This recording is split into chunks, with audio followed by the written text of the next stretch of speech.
Good morning, everyone. My name is Zaara. I'm Sienna. I'm Helena. I'm Ella. I'm Jingyu.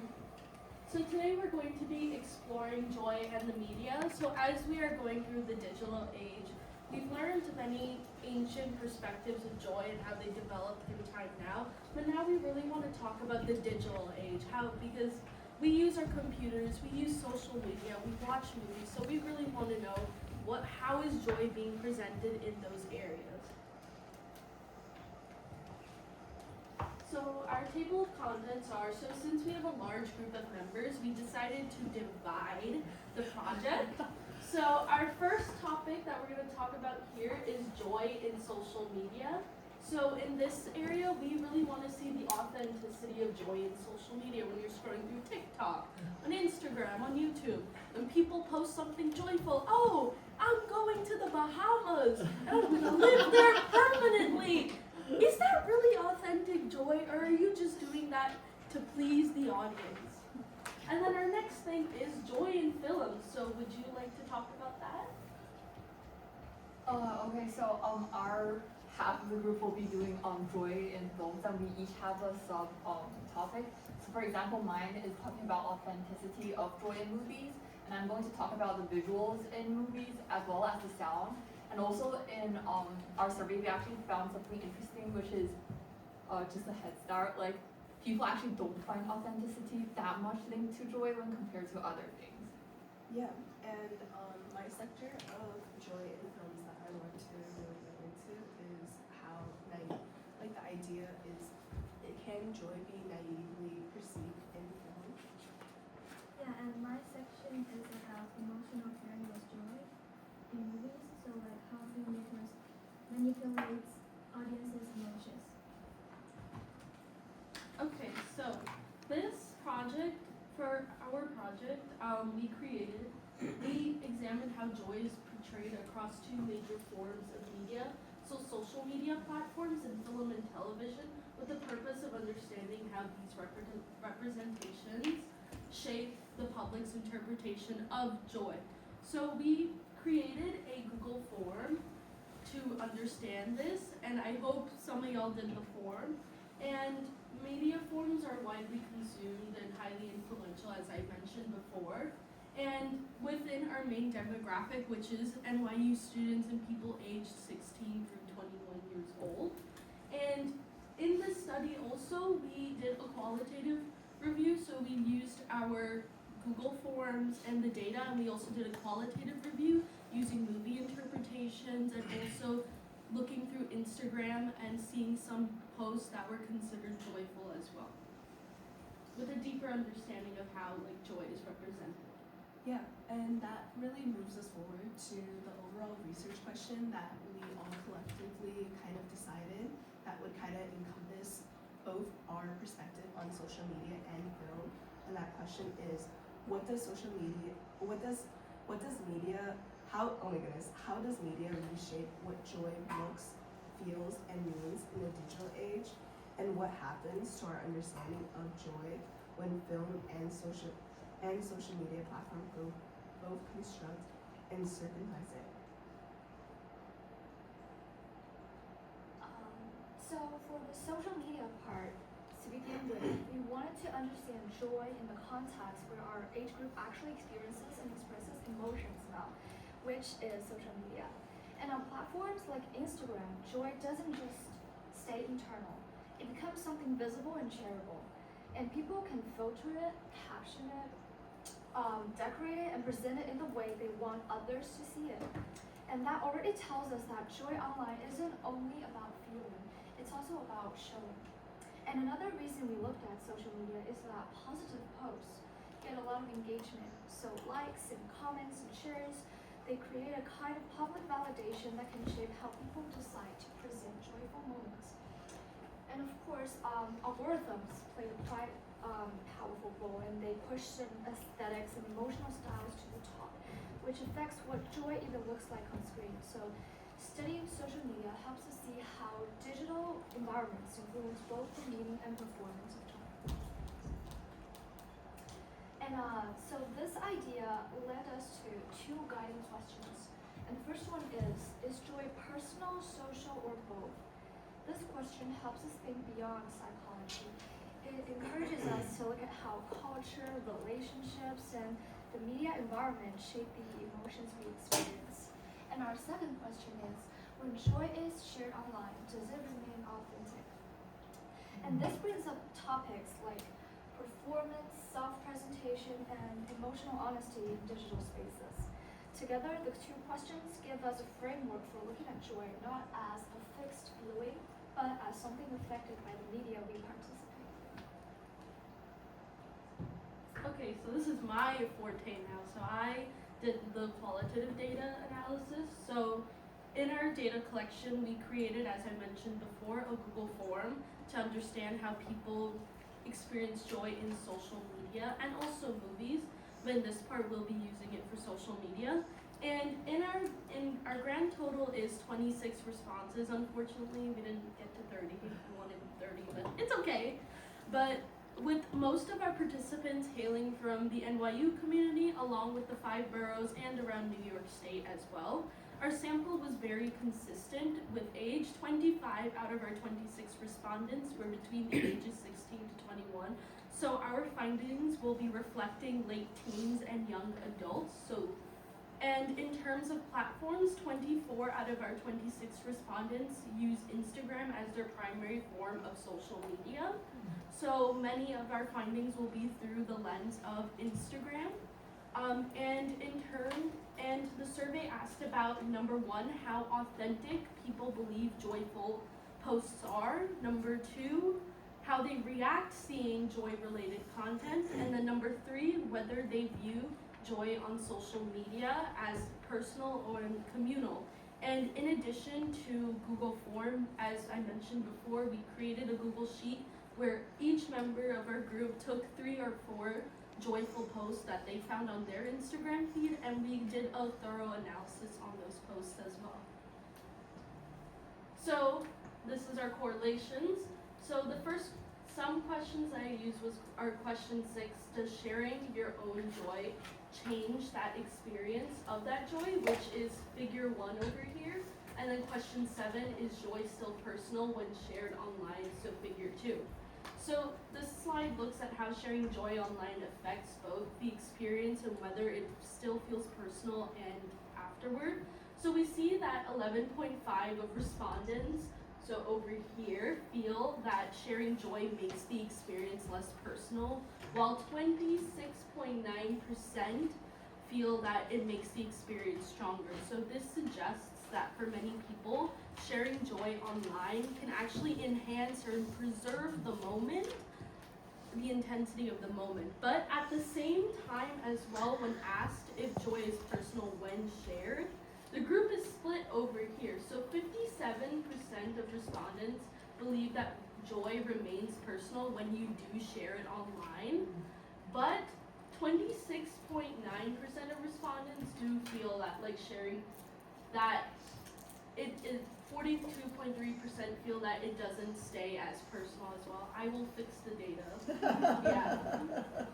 And then for questions 3 and 4, do you usually believe joyful moments are shared online? So this is figure 3. And then for question 4, have you ever posted something happy online even when you weren't feeling as happy? This is figure 4. So 34.6 of our respondents say that they mostly believe joyful posts are authentic, while 57% say that sometimes they believe the posts are genuine. So this suggests that people approach joyful content with a bit of uncertainty and caution. So they don't automatically see that, oh, this is joyful. They probably will think that maybe this might be fake, or maybe this isn't really as joyful. And then when asked about their own personal behaviors, 61.5% responded that they haven't done this, and I was really shocked to see that 38.5% do this, that they post joyful content when they themselves personally aren't feeling this way. Because it then creates a disconnect, because the people are ready to criticize others, but they aren't really looking into themselves that, wait, I'm doing this too. I'm contributing to this uncertainty and confusion about joy. Okay, so I did the to further explore our questions, we did a really small content analysis, only 10 posts from Instagram Reels, because we chose Instagram Reels because it's one of the most popular platforms for people age 16 to 21, which is our main demographic for this project. And our goal wasn't to find the most joyful posts, but to understand how joy is constructed on this platform. So we collected 10 reels using hashtags like joy, good vibes only, and blessed, happy.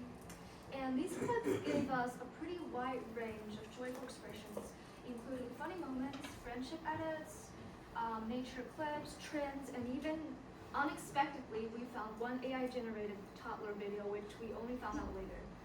Oh, really? So when we looked at each reel, we broke it down into a few categories. We paid attention to the visual aesthetics, including color palettes and filters. We looked at the captions and emojis to understand the tone the creator wants to set. We also paid attention to engagement cues, such as the likes and comments and how people reacted with genuine emotional comments or with more like trendy-driven reactions. So putting all these together helped us see not only what joy looks like online, but how audiences respond to different kinds of joy. And after we analyzed all 10 posts, we noticed that joy tends to fall on the spectrum. First of all, we saw a very natural and unplanned moments. These included things like a dog running in the snow or a group of turkeys blocking a road. And these clips felt authentic because the joy wasn't created on camera. It just happened and people happened to like record it down. And they responded with warm, wholesome comments. And in the middle, we had semi-performative joy. These included like friendship edits, scripted comedy, and also, we would say the AI-generated toddler video. These were joyful in appearance, but the emotional impact changed once we realized how much of it was constructed. Okay, so we also realized that performativity and authenticity aren't the, wait, sorry. Yeah, so for example, we have this skeleton in the classroom video, and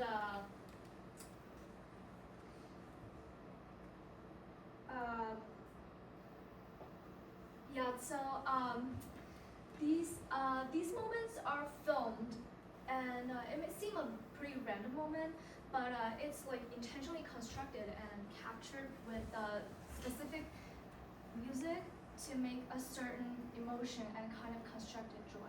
And being on camera does not automatically make joy inauthentic because for this, as you can see in the comments, this moment still feels like real, but only a little bit intentionally constructed. And for our unexpected discovery, one of the most surprising findings from our analysis. It came from a video we didn't expect to stand out.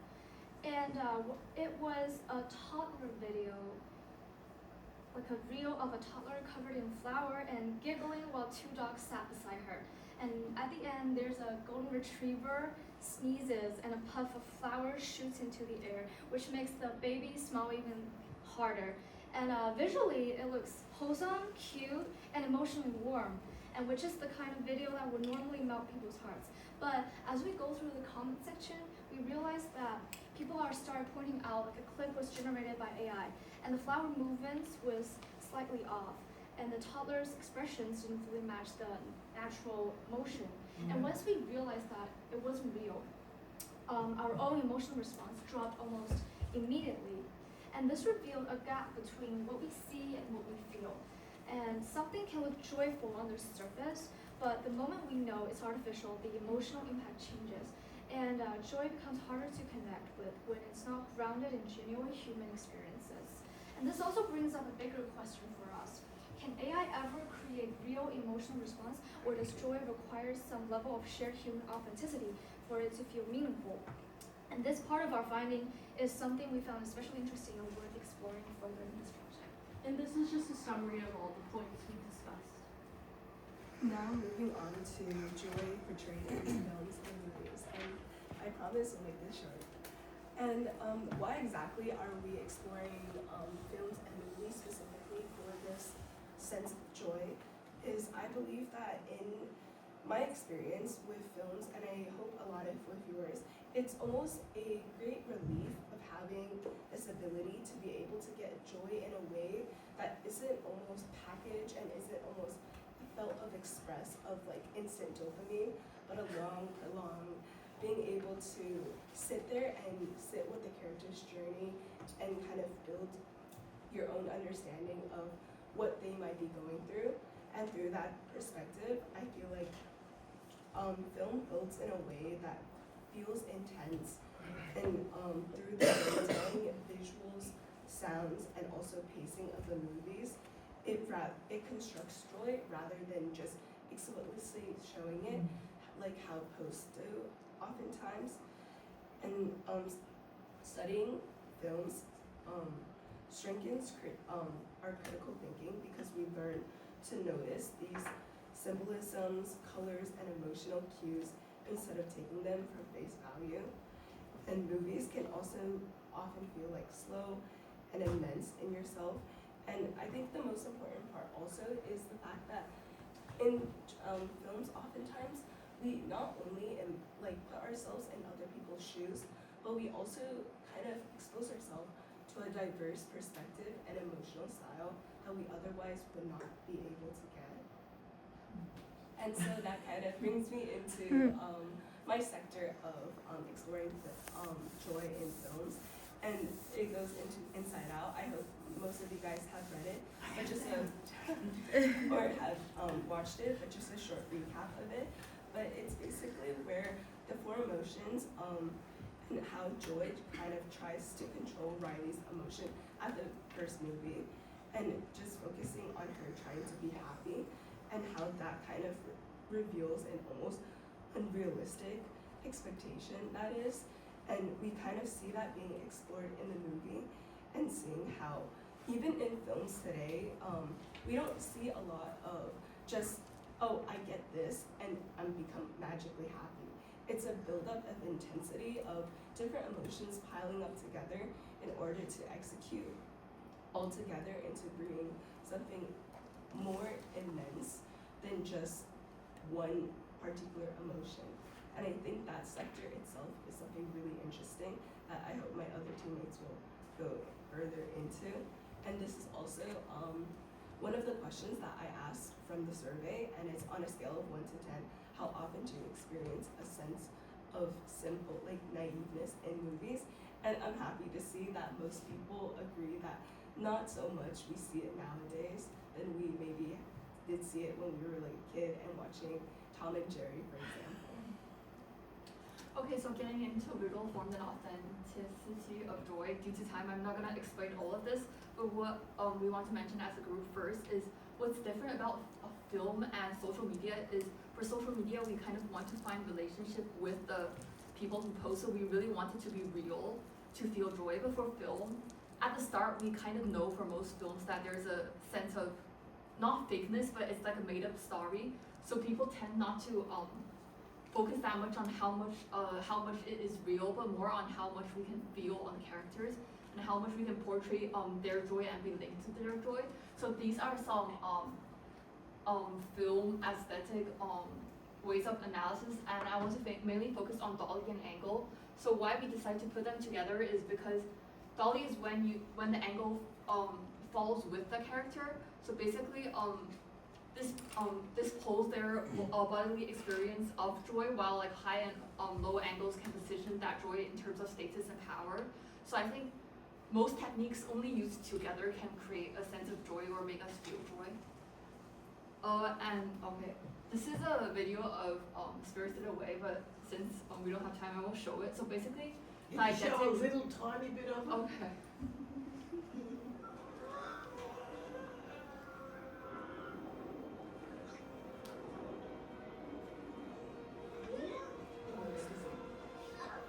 So basically, when linking to authenticity, I think of the two words and researched on diegetic and non-diegetic sound.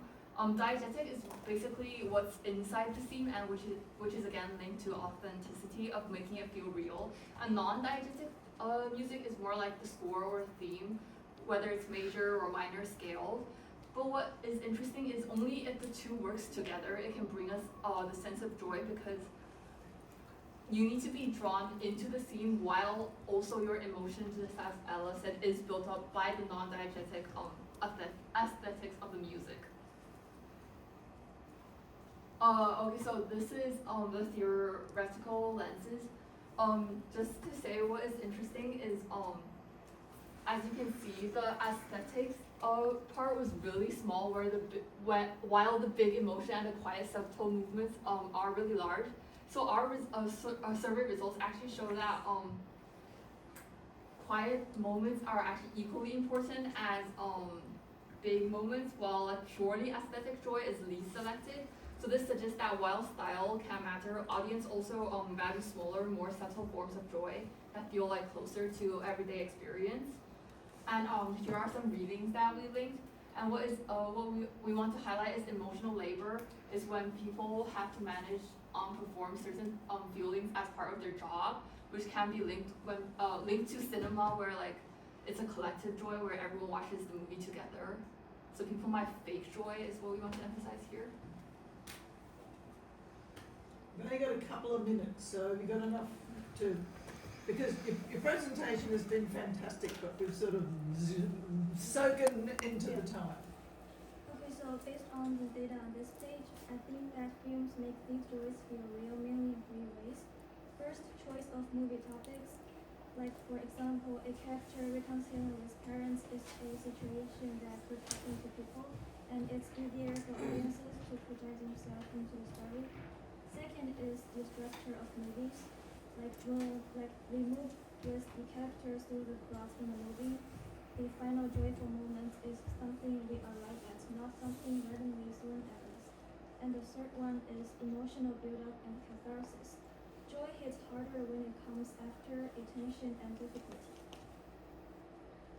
So based on the data here, respondents chose love and sadness as the emotions that create the strongest impact with joy. Most people said that their joy in movies is often or sometimes mixed with other feelings. And here I associate with Zaara Ahmed's thought, like based on her idea, it reminds me of movies that have a heroic ending do something similar, like characters' pain or sacrifice are explained as evidence of love. Therefore, the ending converts that suffering into a powerful, morally good joy. Sadness makes love visible and the joy becomes more meaningful. And I also associate with Arlie Hochschild's idea. Like in movies, filmmakers manage audiences feeling through cinematic techniques. Characters perform emotional labor on screen, producing performances that will make audiences laugh or cry. And I chose the movie Coco as an example. So as Miguel secretly plays guitar, argues with his family, crosses into the land of the dead, and discovers who Hector really is, the emotional stakes keep rising. At the time we reach the remember me scene, all the fear of being forgotten and the sadness of separation converge. So that moment shows the combination of joy, sadness, and love from our subject. So this thing is a great example of management of feeling. And for the comparative insight parts, on social media, joy is visible and performative. Likes and comments create a feedback loop, and we curate joyful moments to look good enough to share. And in movies, joy is shaped and controlled by filmmakers. They manage tension, deciding when we laugh or cry. So contemporary joy has become a hybrid. Emotional high points in films are cut into short clips, while our social media posts increasingly follow cinematic editing and music turning everyday life into a series of little moments. Very cool. Finishing up? Yeah. So in conclusion, we realized that media reshapes joy's meaning. So we have the differences between fake joy and real joy.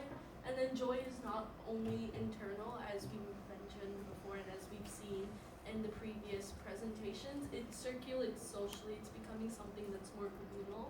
And then authenticity has become fluid and negotiated, it's just become a very ambiguous topic of what's seen as authentic joy and fake joy. And then joy in the digital age is felt plus shared, and also constructed as well. Thank you so much for